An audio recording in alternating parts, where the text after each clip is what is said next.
একটি মৃত্যু স্বজনদের কতটা অসহায় করতে পারে তার নির্মম উদাহরণ মোহাম্মদপুর জেনেভা ক্যাম্পের রিকশা চালক রনির পরিবার। রনির উপার্জনেই চলতো সংসার, তাকে হারিয়ে চোখে আঁধার দেখছেন বৃদ্ধ মা। ভাড়া দিতে না পারায় হয়েছেন ঘর ছাড়া। আরেক ঘটনায় বাবাকে হারিয়ে দিশেহারা মাদ্রাসা পড়ুয়া ছোট্ট ইমাম। ছাত্র আন্দোলনের সময় তাকে খুঁজতে যেয়েই পুলিশের গুলিতে প্রাণ হারান পিতা। পরিবার দুটির অসহায়ত্ব জানার চেষ্টা করেছেন সাকিবুর রহমান, ছবি তুলেছেন নাজমুল হোসেন সামন।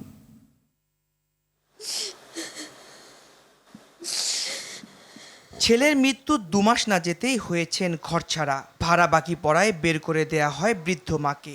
সম্পদ বলতে ছিল না কিছুই। রনির রিকশার পেডেলেই ঘুরত সংসারের চাকা। অনিশ্চিত ভবিষ্যতের মুখোমুখি দাঁড়িয়ে এখন কান্নায় যেন নিত্যসঙ্গী।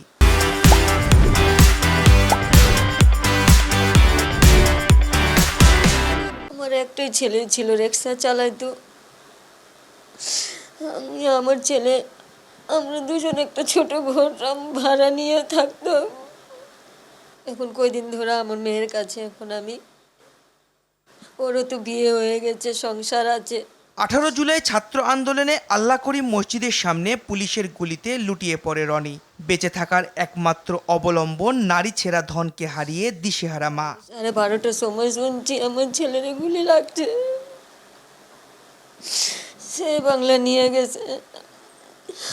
দেখছি আমার ছেলে নাই, কিচ্ছু হয় না, আমার ছেলের বিচার হয় নাই।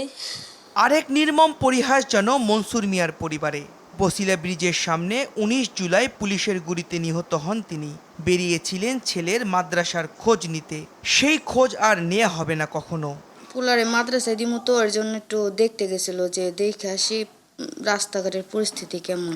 দেখতে গিয়েই মনে করেন গুলি খাইছে। আমার হাজবেন্ডই একমাত্র ইনকামের মানুষ ছিল।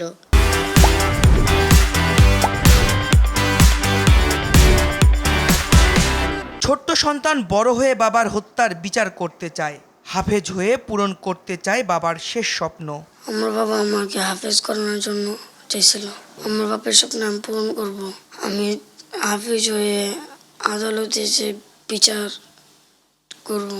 এখন কেবল স্মৃতি আঁকড়ে বেঁচে আছেন বড় ভাই। চোখের পানিতে চাইলেন বিচার।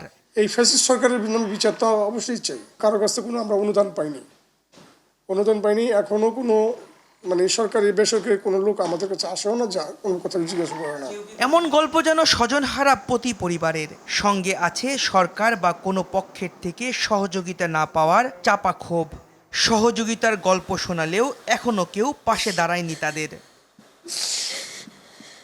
সাকিবুর রহমান, RTV, ঢাকা।